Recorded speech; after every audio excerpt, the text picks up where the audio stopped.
Dinners are ruined, family and exes are in town. It's Fire Island, episode 5 and 6, starting now.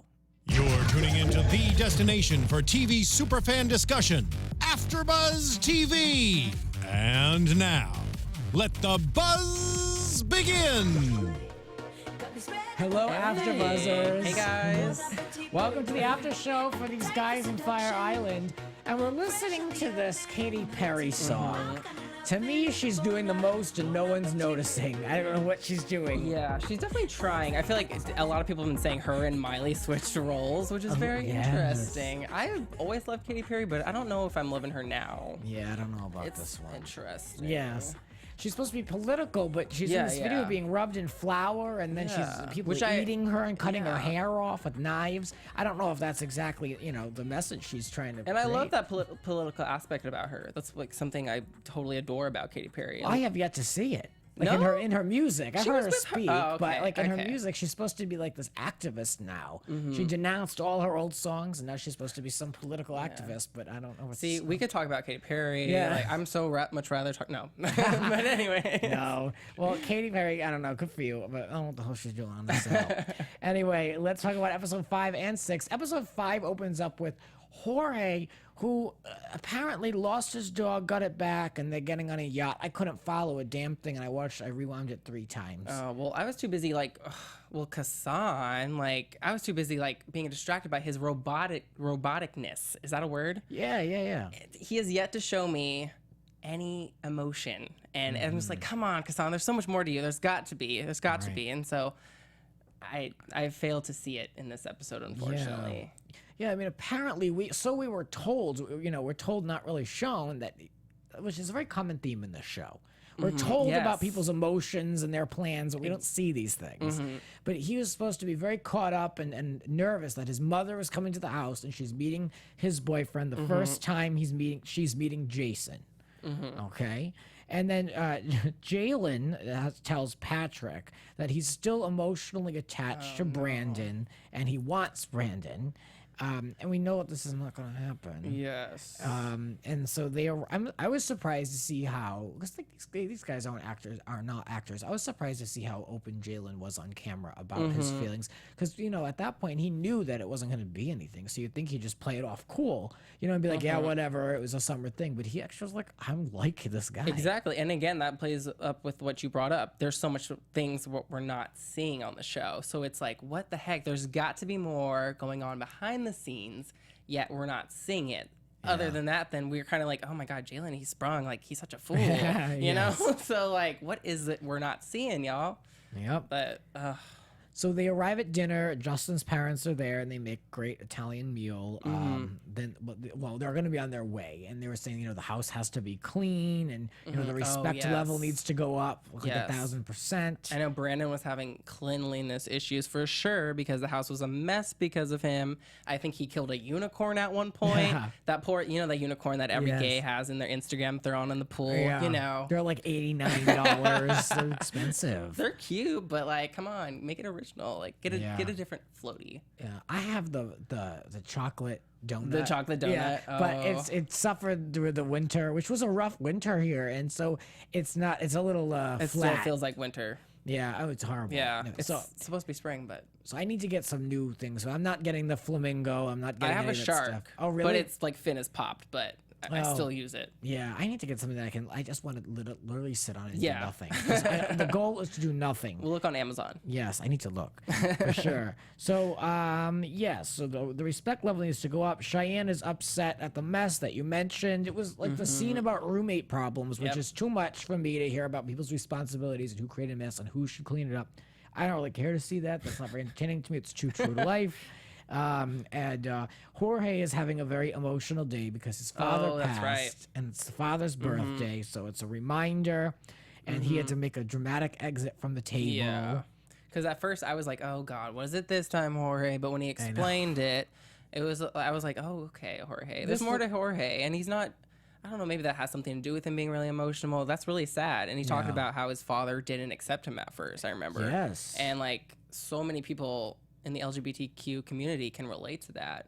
About not being accepted at first. And that's so hard to go through that. And maybe you're never accepted, but Jorge was definitely lucky that his his father finally accepted him. Yeah, I just think that's horrible though, because even if you do come around and you end up building a relationship, that is such permanent damage that you do to someone by literally giving like pushing them out like that. It's horrible. There's always that, there's that scar. Yeah, I give Jorge credit for forgiving, because that is really unforgivable to me. I'm big about loyalty and stuff like that. Like that is really disgusting. And but mirroring that, Justin, he kind of had the exact opposite, because his parents were always like really accepting. They just were never really around gay people, as he mentioned. So that was really cool that Justin always had that support system, because Justin's been through a lot, as we know. Right, I forget. Yeah, that's true. So that was always good that he had his family always there in his corner. He's kind of taking a back seat in this show a little bit, but it's only helping his image. You know what I mean? It's actually, he looks like the fun guy on the show. Absolutely. He definitely had his time to shine for sure with his art and his own story. So yeah, I like him. I'd like to talk with him on this show or something like that. I mean, I would love for him to come for the finale. Yeah, I feel like he would really deliver like some good points, like unbiased, because he doesn't really have a dog in any of these fights. You know what I mean? Like he's just there, and like he gets emotional, and a little bit of Caroline Manzo getting people to say like, it's quiet. Like I like it. We're seeing him like a little. This is jumping a little ahead, but he's kind of become like the mediator a little bit. Yeah. Now that he's had his own, his own storyline.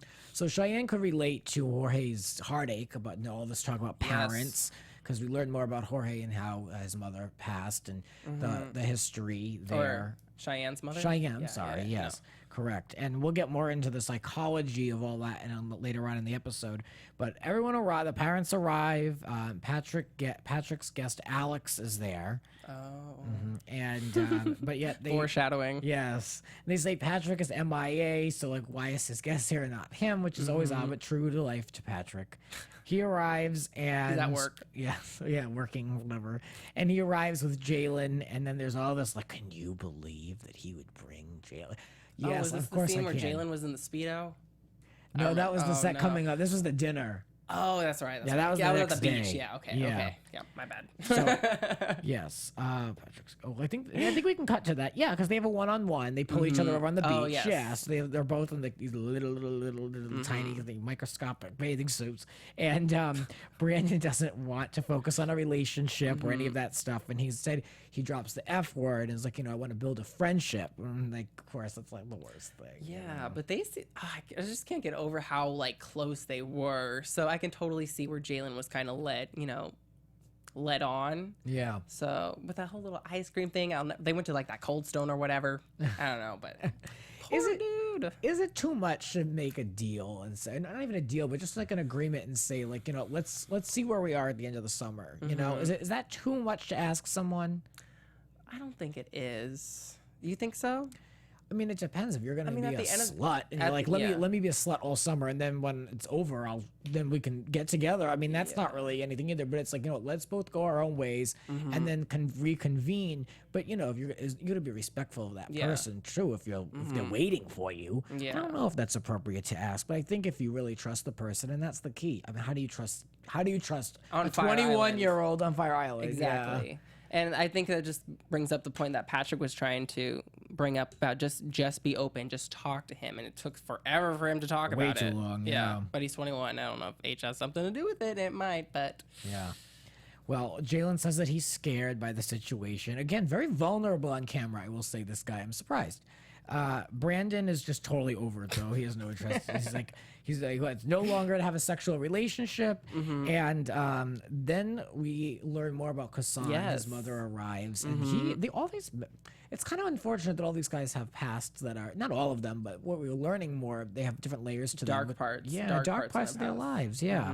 So we learned a lot about him. He grew up in Compton. Yeah. I did not know. I didn't see that coming. Didn't see that coming either. He's a true California guy. His mother, while she was pregnant with Khasan, was shot. In the neck.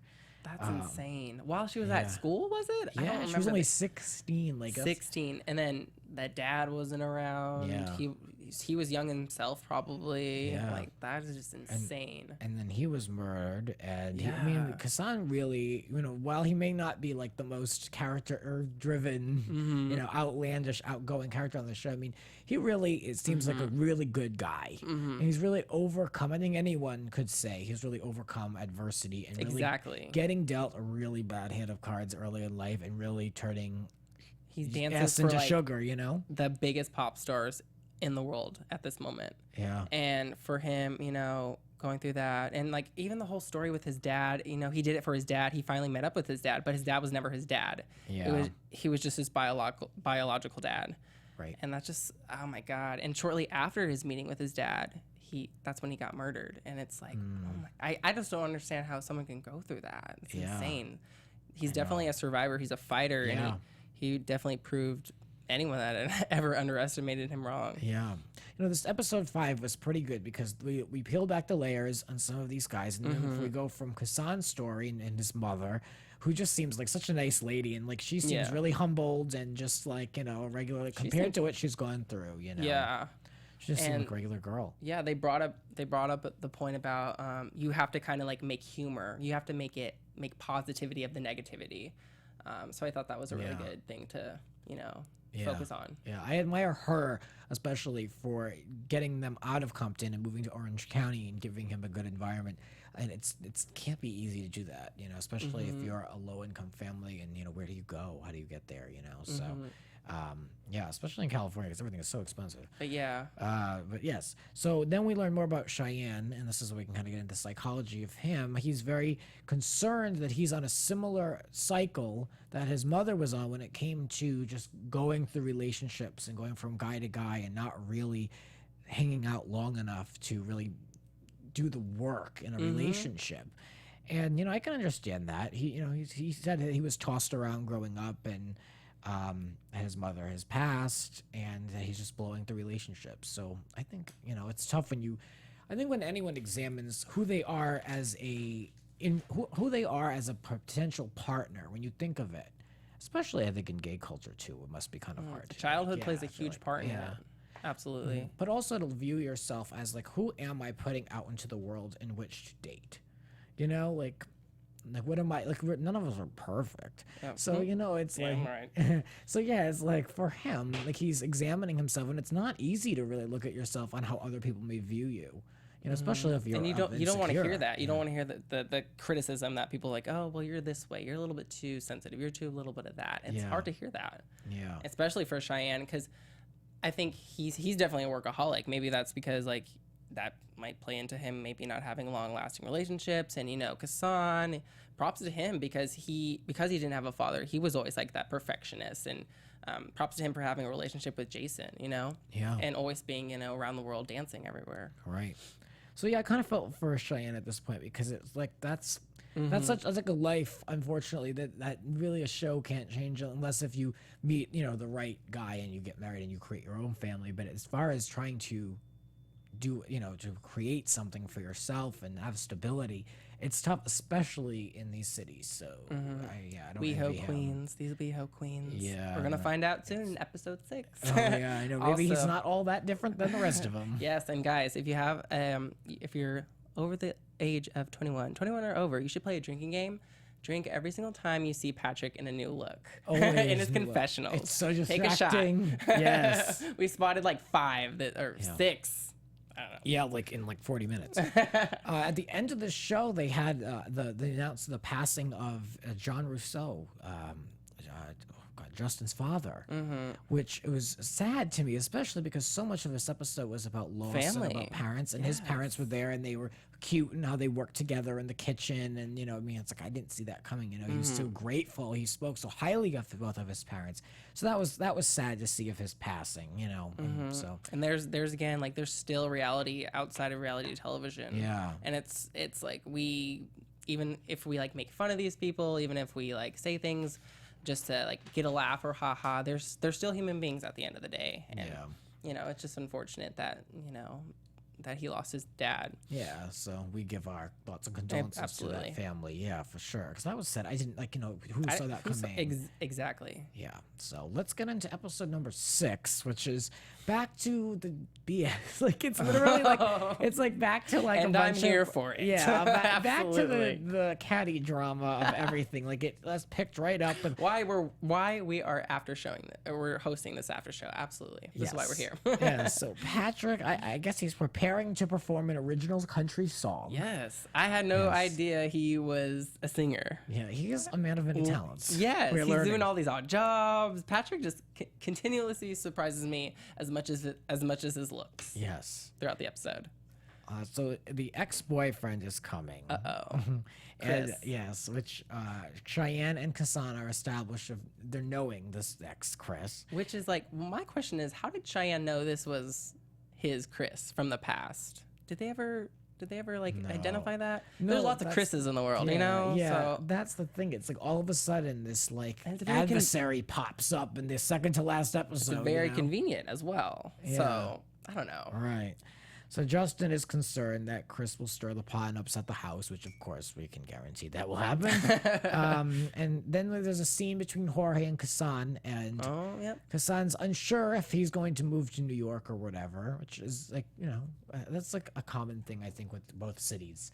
I know a lot of people in New York who want to do the LA thing. Mm-hmm. It's either LA or New York. Yeah, and then for me, I'm like over it, so I kind of want to go to New York. But so when he said, I have my house and my car and my jobs and my relationships that I've built there, my life is there, it's a lot, and I can relate to that of having to give things up. But I feel like, nowadays that's the world we live in. People Get a just, timeshare. people just come and go. I mean, I'm sure he's got plenty of money. Absolutely. You know what I mean? I think he could probably hold down two places. This is like pocket change to him, probably. Yeah. But that's cute. I think it is cute. As insufferable as it is at sometimes, it's kind of, their relationship's cute. Yeah. Because I don't have a relationship with one of my gay friends. I'm not that close at all. No, So it's kind no, of cute. yeah.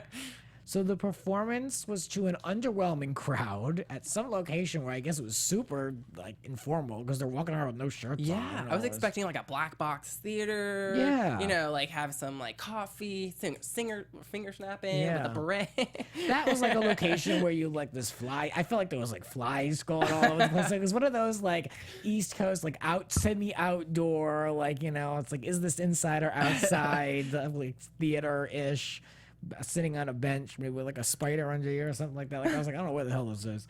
But Patrick can sing, and he did his song, which ended up being kind of therapeutic. What did you think of the song? I liked it. It was Yeah. nice. I wanted to hear more of it. I'm like, when he's gonna drop that single on iTunes? Oh, I yeah. want to hear more of it. I was so impressed. I was like, he's either gonna bomb because of technical difficulties, or he's just not gonna be that great. He's gonna be off key. But I was thoroughly surprised with him. It made me like even more attracted to him personally. But Well, the song stirred a lot of emotions with him, and we did a little I looked him up because I knew that guy Chris. I follow him on Twitter, and I know him from just I don't know. He had an older woman that lived with him, and he took care of her until she died recently. Oh, really? So I followed that story, and that's when I followed him, and I was like, oh, he has a following, and he's from some LGBT films, I believe. So Chris Salvatore is his name, and he is extremely good looking. Yes. And that you can't argue. That man is very attractive. the scruff, he's like that lumberjack. Yeah. Oh my god. The dimples, the big smile. Absolutely. the I'm tank like top. the one that got away. well, we find out later on that Chris broke up with him, but Yeah, so Patrick Good is a God. little upset. According to Cheyenne, there were no tears, no actual tears. oh yeah, he was And, not buying it. yeah, The he had no crocodile sympathy. tears. Yeah, no sympathy. But yeah, I mean, I get that I've never been in any type of relationship, serious, fake, in between. To that point. At all. But I mean, I guess that singing a song like that, especially a country being so like emotional, and Yeah. driven, and it's supposed to be raw and all that. Really about storytelling. Yeah, I believe that Patrick was affected by that. I mean, he had to be. I don't know why he was more affected at the performance. I imagine he was probably affected writing the song because, you're channeling feelings and you're putting it into words and you're trying to be poetic with it. But I guess the performance really moved him. And that I get that, but Cheyenne didn't. And my question is, because they said like, this really changed Patrick. Do you view him as a whole new person now that this is revealed? That's a really good question. I'm not sure if I view him as a new person, but I think he's kind of in the process of finding out what he wants to do with his life. Because I felt like the whole entire time with Patrick, even before the show started, I saw him like meet the cast. Yeah. And I always felt like he didn't really have a clear indication of what he wanted to do with his life. And I think possibly music could, push him in the right direction. Maybe if it's not music, maybe something else. He went on a 6-month hike. He took off work for 6 months to just find himself and just explore. I'm looking him up because I want to know his age. I'm just curious. I'm curious too. I feel like he's like 29, 28, maybe older. That's a good question. I remember someone in the chat brought up that he looked like an actor. Oh yeah, well, I think he's I need to research more about him. Yes, here they all are. I'm looking up the age, if it makes a difference to us. It doesn't say on the logo website. No, why are these gays so shady about their age? Come on. I know, I age is nothing but a know. number sometimes. All right, I'm just going to type in Fire Island Patrick age. It's not going to come up, kids. Well, while you look at that, what do you think of Cheyenne's references throughout like this season? He brings up some interesting, his vernacular and his terms and his references, like his Fukushima meltdown. He said about Patrick. yeah. I'm like, dang, Cheyenne, where are you getting these? Like, he's like, Yeah, that's the thing. Like, the show's always like telling us that they're like big breakdowns and meltdowns. But I'm like, and fighting, like, stop fighting. I mean, I don't see anybody fighting. I see some arguments, but that's another day in the neighborhood. I mean, my God, you know. Let me look this up. I want to find the age. But yeah, while I'm doing this, let's talk more about. All right, so Chris's entrance. Well, first of all, why is Chris coming? I thought that it seemed to me like he was on bad terms with this song with Patrick, and then of course he has no relationship with Cheyenne. So I was like, why is he even coming? That's a really interesting question. I feel like it seemed like they broke up recently because I thought, but apparently it was a couple years ago. But I thought Patrick did the 6-month hike recently, right after he broke up. So I'm a little confused on the exact timeline. But I guess he's here to support him after the song. It would have been cool to see Chris actually be there for the song. And I'm still wondering, like, how does Cheyenne know it's the same Chris? Like, did he get a last name? So someone in the chat, shout out to the chat, by the way, Lawrence Falk II, and also Tangled. You guys are awesome. Thank you so much, guys. Yes. Cheyenne's boyfriend Kyle is coming. Yes. And if you blink, you'll miss him. He says 1 or 2 words in this episode. Yeah. Jorge is bringing his friend Carlos is going to dinner as well, so that's who's there. He was even more of a piece of furniture. It's like the anvil of the show. Jorge is nervous with Patrick not having a home base and being lost, which is understandable. I agree with that. However, I wish I had some of the inner peace that Patrick does have for not being concerned. Yeah. I mean, even Jorge said, like, I would be like, you know, like shit my pants. Like, you know, I mean, Patrick's like, yeah, I know it's something I have to work on. I'll figure it out, but like, I'm not going to lose sleep over it. Like, I'll figure it out. Yeah. And I wish I had some of that, like, inner grace in me to, like, just be like, just a little more free-spirited. Whereas Jorge, surprise, surprise, he's actually more of a realist. Yeah. So good for him. Kids, I can't find this guy's age. If you know it, you have to let us know. I'm at It's Grants Rants on Twitter. Or you can always leave a comment below or on our iTunes. Yes, leave us a good review if you like the show, because we do notice and it helps. So, yes, let us know your thoughts in the comments below. Give us a thumbs up, because why the hell not? We're doing a free show here. And I want to know, I'm curious if anyone from the show is watching. So let us know in the comments or tweet us. I want to know if you... I got to watch my mouth if they are. I want to know if you think, what you think of our assessment of what we're given. You know, we're here to recap what we're given here at AfterBuzz on for the after show. So, you know, if you can fill in some blanks, let us know. There's lots of blanks to be filled in, that's for sure. Yeah, that's true. I mean, I got to show down to what, like 7 weeks? So it's like, you know, it's how much can you really tell? But here we are. So Chris enters, super good looking, handsome. Yes. Oh my God. Yes. Good God. I know. The beard. I can't get over the beard. Yes. So Cheyenne ignores him right away and is very uncomfortable. And, you know, he really is. I think in life you can really choose to make a situation awkward. Think of someone like maybe you like hooked up with, or like you had a moment with, and they're in the room. Like, you can either pretend you don't know them, or you can really be a huge bitch, or you can just pretend you don't and just move on for the sake of the people around you. You know, I feel like you can choose to make things awkward or not. You know? Yeah. So, and he definitely chose to make it awkward. Why are you so mad? You're not even with the guy Chris was flirting with. And he doesn't even, we learned that he doesn't even really know Chris. He knows nothing about Chris. And likewise with Chris. Chris doesn't know Cheyenne. Yeah. And it's almost as if Cheyenne's angry at Chris for making Cheyenne be so mad at his ex-boyfriend because he yelled at his ex-boyfriend apparently. Yeah. So it's like, Cheyenne, this is ultimately your fault. Right. Chris even said that he had a boyfriend at the time when he was allegedly flirting with Cheyenne's boyfriend. So he's accusing him of flirting with the boyfriend and all, like you said. And so Chris and Patrick discuss the breakup out on the side of the deck, and they have you know, a moment of closure with some tears that we thought were a little over the top. Yeah, it was a little.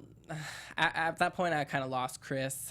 I mean, I just was like, Chris, come on. He's sensitive, which is kind of nice. It's nice. That's not a lot. You don't see that a lot in some of the guys today. Right. But I mean, I was like, come on. He does Chris. feel something. Yeah, he does feel something. That is true. Like that. People don't just feel wanna know. anything. I People wanna just go on to know. the next. You know, people really, it's a swipe right, swipe left culture. I mean, it is kind of nice to see someone actually give an F. This must have been before. This was pre-Tinder. This whole fiasco went down. When do they tape the show? Jeez. So Cheyenne's boyfriend enters. So he does. Here he is. So we're at that point in the show. So the dinner begins, and LA connections are immediately brought out. Like, oh, you guys know each other from LA and Cheyenne. You know my friend Chris, my ex, and then so that's when Cheyenne really makes it awkward, and he feels like this is a vindictive and vicious situation. And I'm like, are we watching the same show? I mean, it can be awkward because you're the one sitting there making it awkward. Chris didn't say anything to you passive aggressive. He didn't come for you right away and say, oh, this one's across the table. Oh, this one's in the house. Or, oh, Chris could have reached across the table and said, oh, you never said hello to me. Like he could have really been a bitch.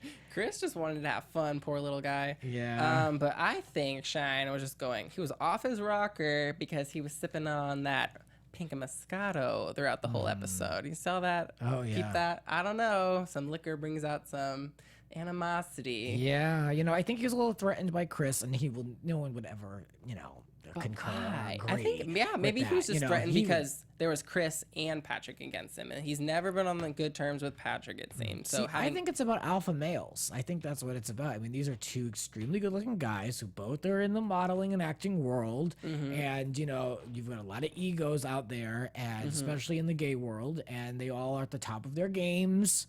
And GAYMES.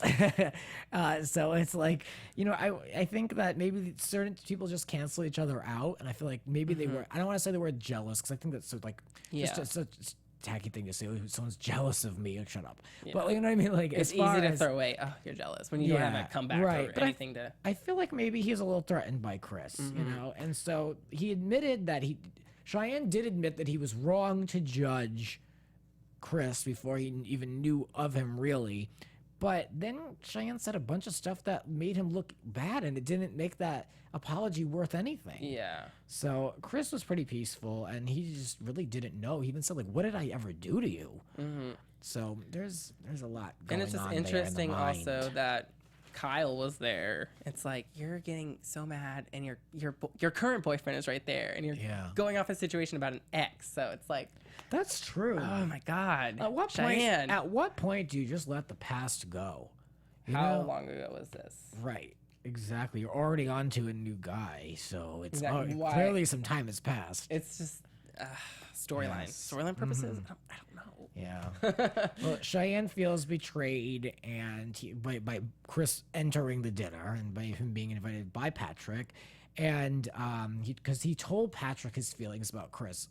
Apparently so. We've never seen this. We're like, all right. Apparently there was a conversation that no one saw, we never will, where this was a big problem, and Cheyenne told Patrick and disclosed this information about a breakup. Am I missing something? I've just watched last week's recently. Am I missing, did they ever broach a subject about Cheyenne and Chris? I never remember hearing about Chris. This isn't, this is like I said, like I brought this up before we started, that everything is very like kind of A-B with these episodes. They kind of start and they finish. They don't really translate, other than like the whole Jalen and Brandon situation. Right, so I was kind of like, I was just like caught off guard. I'm like, what?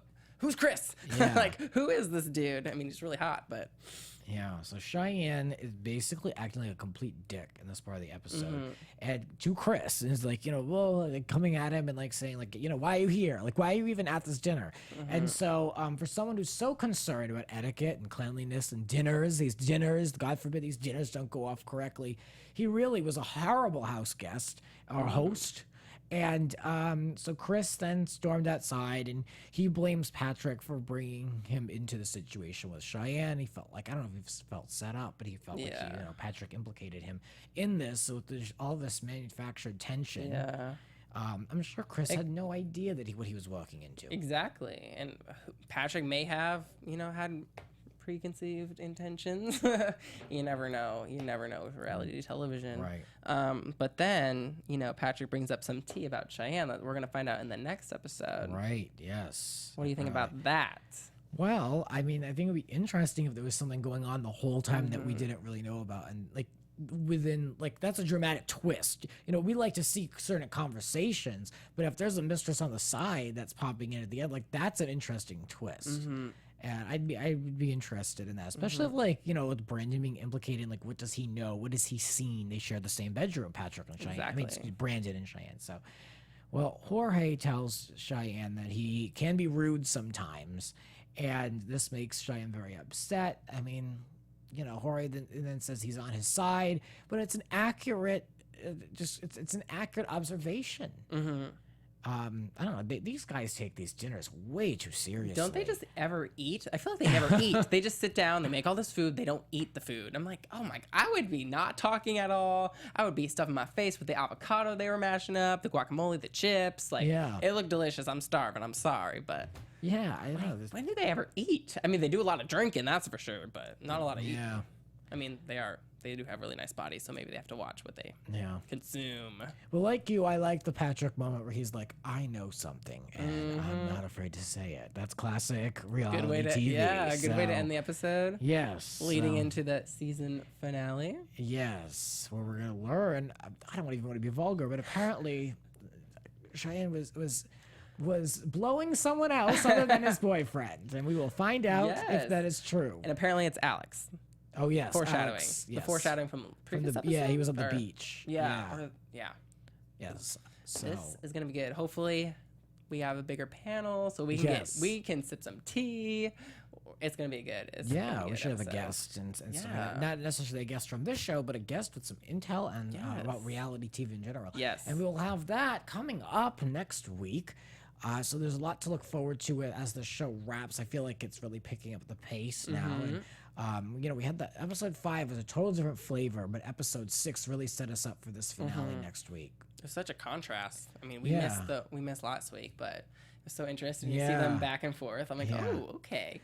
Yeah, I'm like, I thought, because they were like, oh, this is our final dinner. So I was like, wait, is this the end? But that's a good thing, because if we're already on the final of something and it's not even the last episode, that means there's a lot of content. I hope. I can only hope. We have 40 minutes for next week, and maybe, I'm still wondering if there's going to be a reunion. I don't know if it's worth it, but... Yeah, I don't know. It looks like there's like a mini reunion next week in that living room. They're all sitting there, and then Justin gets up and tells them, one at a time.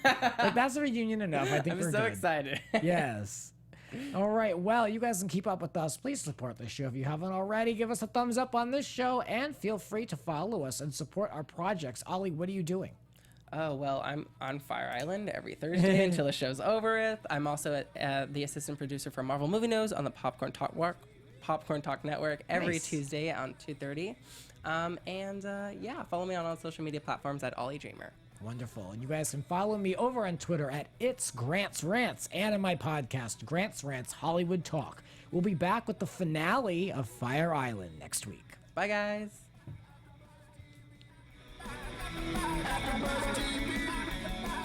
From executive producers Maria Menounos, Kevin Undergaro, Phil Svitek, and the entire AfterBuzz TV staff, we would like to thank you for listening to the AfterBuzz TV network. To watch or listen to other after shows and post comments or questions, be sure to visit AfterBuzzTV.com. I'm Sir Richard Wentworth, and this has been a presentation of AfterBuzz TV. Buzz you later, bitch. The views expressed herein are those of the hosts only and do not necessarily reflect the views of AfterBuzz TV or its owners or principals.